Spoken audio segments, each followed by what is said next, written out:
A few weeks ago, I lost my dad after he struggled with his health for a long time. My name is Kelly, and sometimes I find myself wishing I could have introduced him to his grandchildren. This thought always brings a heavy sigh. 5 years ago, when I was 37, I got married. On that happy day, my dad and I made a special promise I would be the first to tell him if I was expecting. Sadly, that's a promise I will never be able to keep, and it's the biggest regret I have about my dad. His illness was discovered a year ago, and since then, I did everything I could to be there for him. I visited our childhood home more often, spent many hours at the hospital with my mom, and made sure to call or video chat even more. Despite all of this, I sometimes wonder if it was enough. I often think to myself, could I have done more?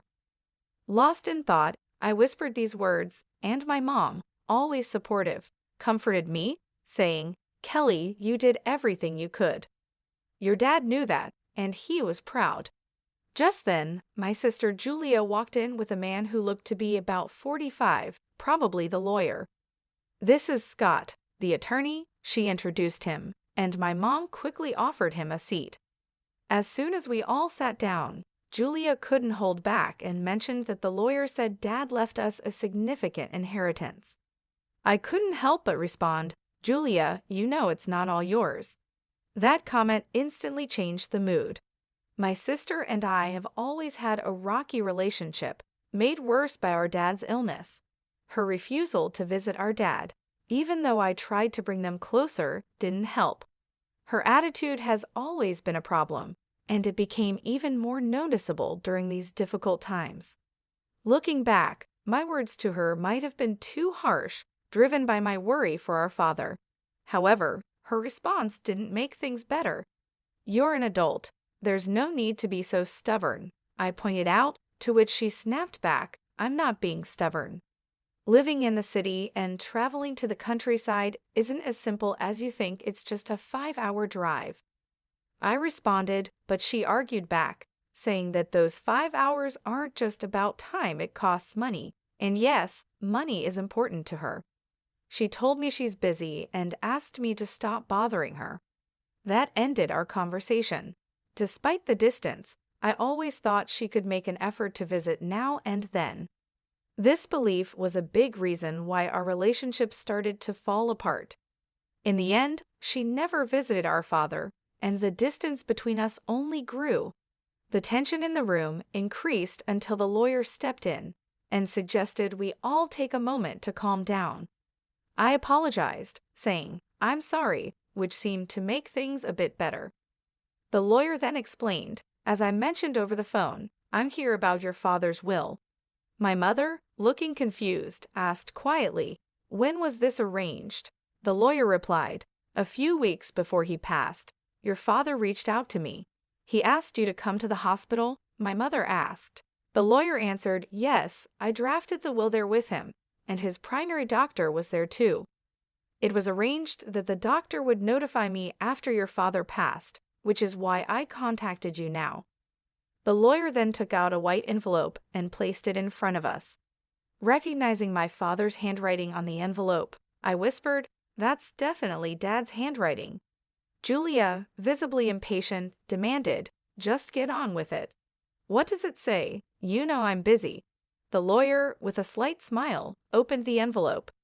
Inside, there was a single piece of paper outlining the inheritance, the house, some land, some savings, and a storage shed. We knew about the house and the land, but the mention of a storage shed was new to me. My sister, frustrated, turned to the lawyer and asked, "Wait, what about the farm?" The lawyer echoed, a bit surprised, "Yes, the farm."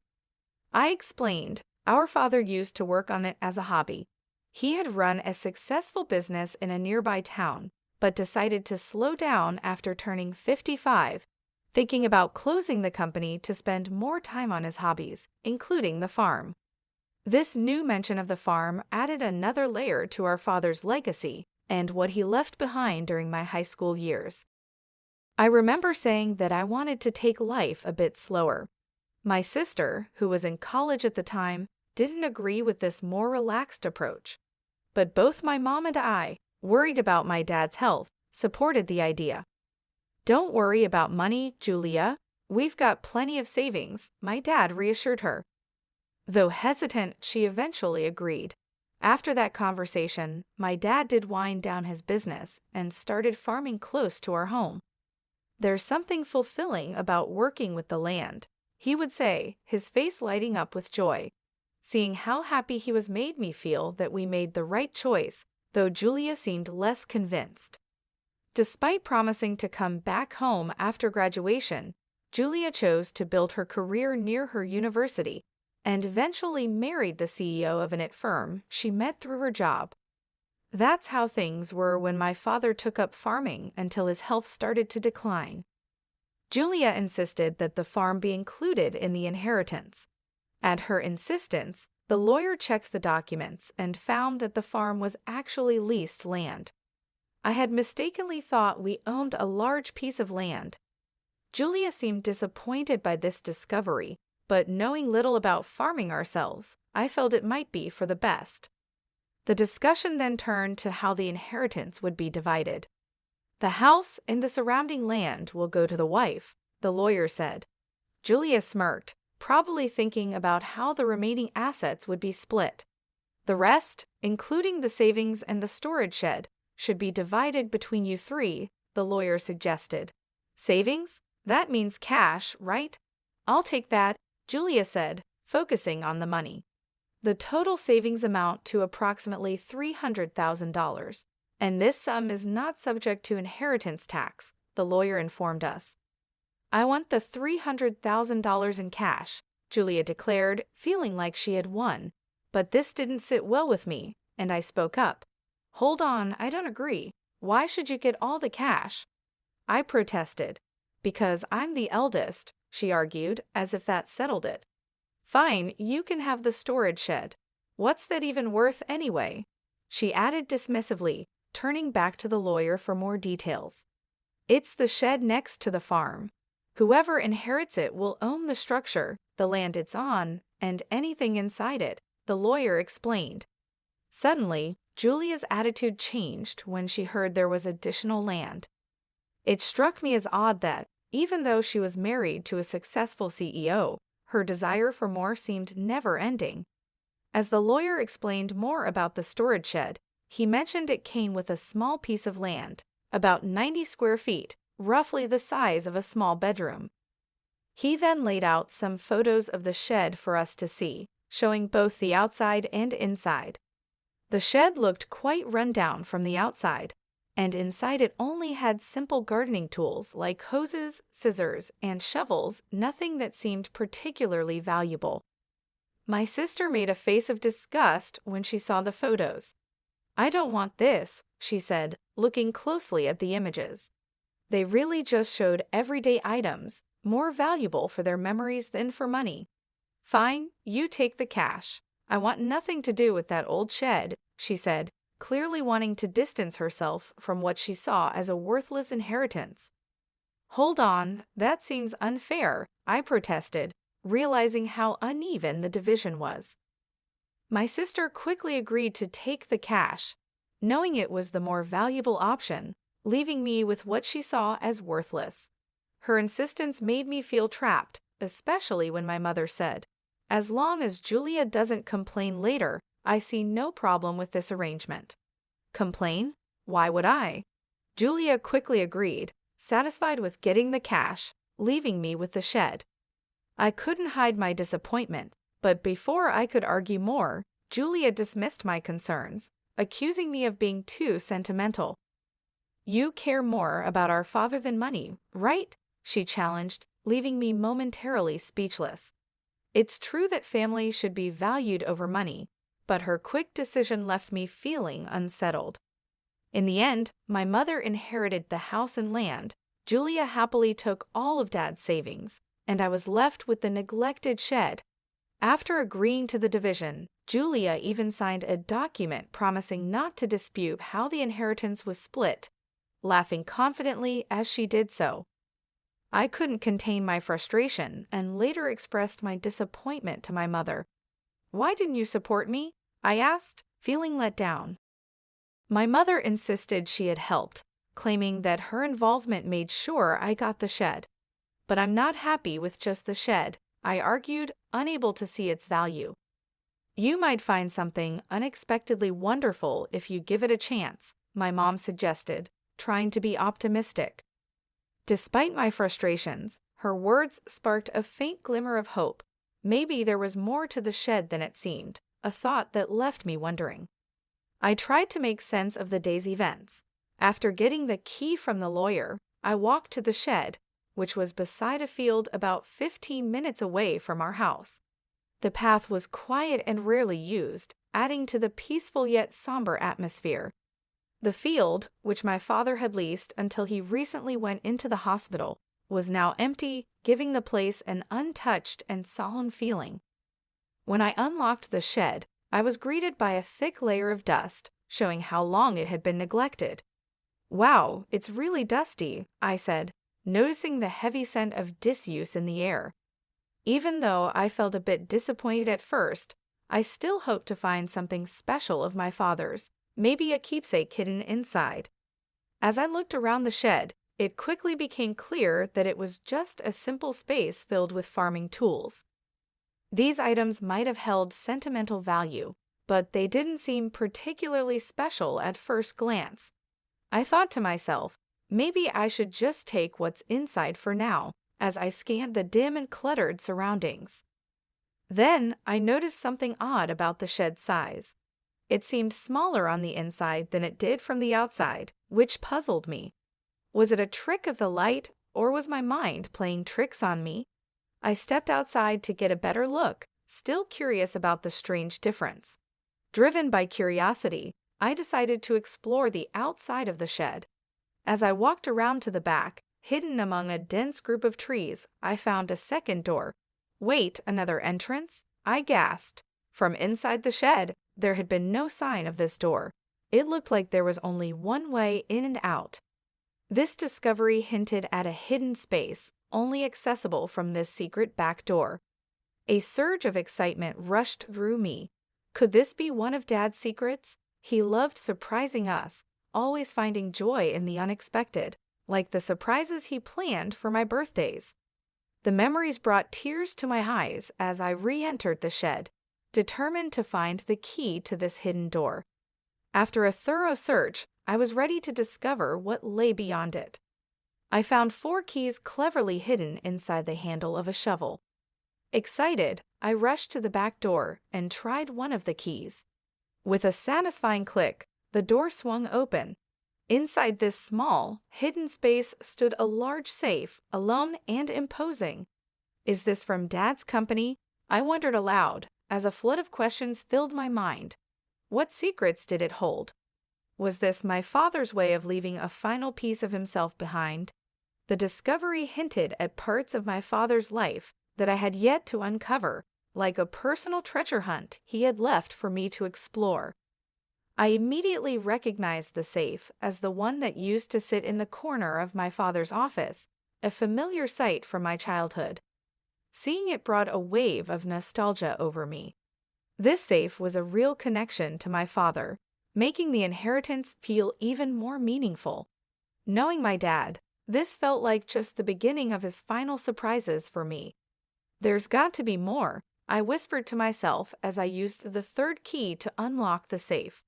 The door creaked open, revealing contents that left me completely amazed, an unexpected legacy. Realizing how important this discovery was, I quickly secured the safe and went to tell my mother. Later, with my husband's help, we moved the safe from my parents' home. It occurred to me that these valuable items, likely part of my inheritance, might have tax implications. Wanting to handle this properly, I decided to seek legal advice. Following the lawyer's suggestion, I contacted a certified public accountant, CPA, recommended by a friend to help navigate the possible tax issues. This professional took care of the complicated details, making sure everything was in order. A year passed as we dealt with these matters when, unexpectedly, my sister showed up at my home. Her visit was surprising, especially considering our strained relationship over the inheritance. I was just in the area, she claimed, but her uneasy behavior and the fact that we lived 20 minutes apart made her visit seem less than casual. Despite our complicated history, I invited her in. After serving coffee, she seemed restless and finally asked, "Did you win the lottery or something?" Her question puzzled me. I never played the lottery, and it wasn't the time for my husband's holiday bonus. "What are you getting at?" I asked, trying to understand her point. I finally asked her to clarify her strange accusations. Her mood shifted suddenly to irritation. "Are you making fun of me?" she accused. Her reaction confused me even more, as her question seemed completely unexpected. I had no idea what made her think I had come into a lot of money, especially since only my family knew about the mysterious contents of the safe. My sister was filled with curiosity about money, insisting that I must have received a significant amount. She told me about a recent conversation with our aunt in the city, who unknowingly sparked her curiosity. Our aunt mentioned receiving a $5,000 gift card from me as a thank you for visiting our father during his illness. This gesture led my sister to wildly speculate that I had stumbled upon some unexpected fortune. "You've come into some money, haven't you? Just admit it," she pressed, looking for answers. Understanding what had led to her questions, I sighed, which only irritated her more. "What's with the attitude? Are you making fun of me?" she demanded. I tried to explain that it was just a gesture of appreciation, but she questioned where the money for such gifts came from. I reminded her of the inheritance, specifically the dusty shed she had dismissed, and then revealed the discovery of the safe inside it, a real treasure trove left by our father. The safe contained a collection of valuable watches, a passion of our father's. Although I wasn't sure of their exact worth, it was clear they were valuable, especially considering the modest savings left behind. This revelation led to a discussion about the possibility of having to pay inheritance tax, a concern my mother had raised when she learned what was inside the safe. "What should I do, Mom?" I asked, seeking her advice. My mother suggested handling everything openly and honestly, reminding me that secrets like these usually come to light eventually. Following her advice, I contacted the lawyer we had previously consulted. The lawyer explained that the value of inherited items determines whether inheritance tax applies. This led me to take the responsible step of accurately declaring the inheritance and ensuring I was complying with all the legal and financial requirements of my newfound wealth by seeking professional advice. I found out that a certified public accountant, CPA, could help manage the valuation and tax obligations of the inherited watches for me.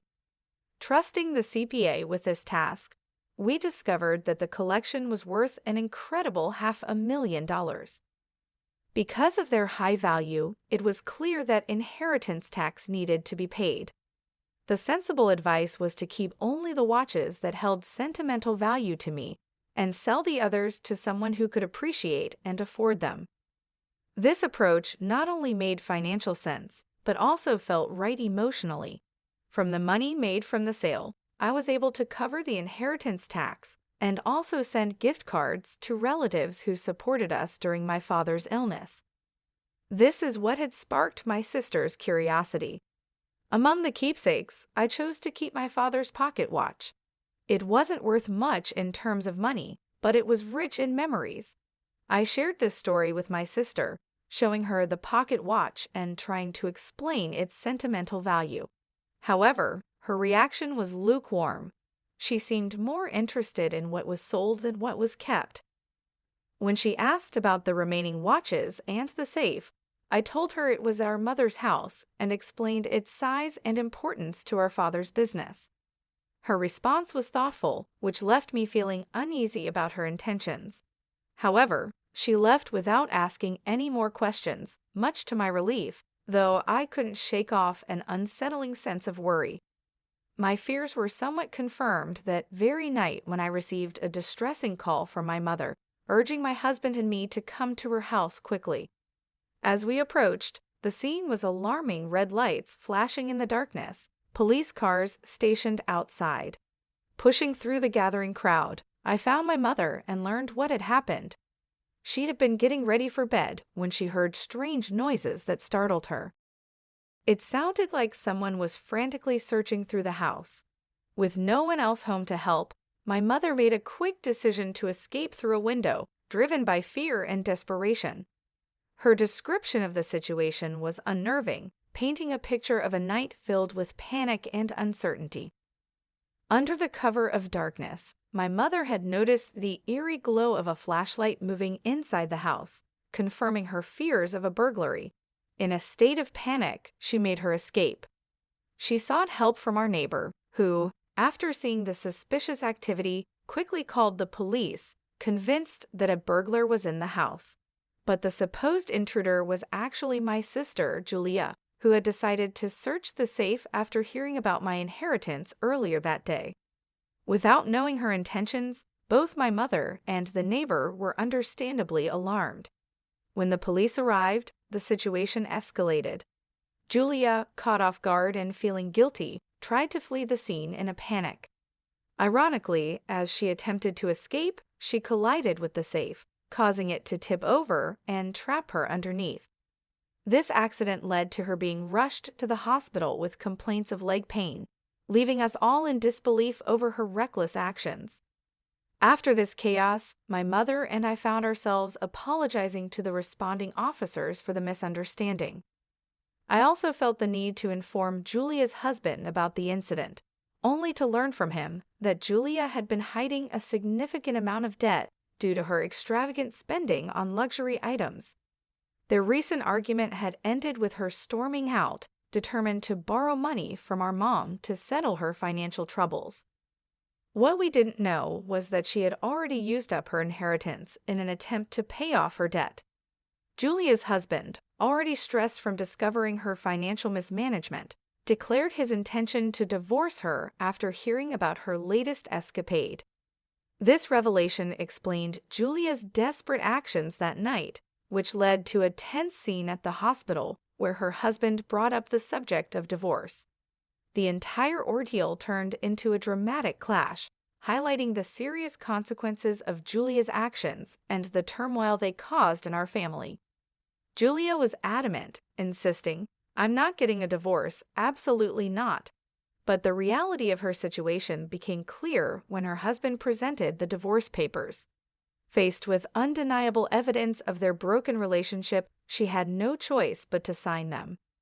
Now confined to her hospital bed, with a mix of shock and resignation, she was flipping through a part-time job magazine, clearly thinking about how to tackle her debt with new employment. While this turn of events was unfortunate, it offered a small glimmer of hope that she might finally take responsibility for her actions after everything that had happened. I made an important decision to move back to my childhood home. The chaos had definitely made me worried about my mother's well-being, but there was also a happier reason behind my choice I found out I'm expecting. After a lot of discussion, my husband and I agreed that moving back would be the best decision. This way, we can have my mother's support as our family grows. Even though I regret that my father couldn't be part of this joyful news, I find comfort in believing he would have shared in our happiness.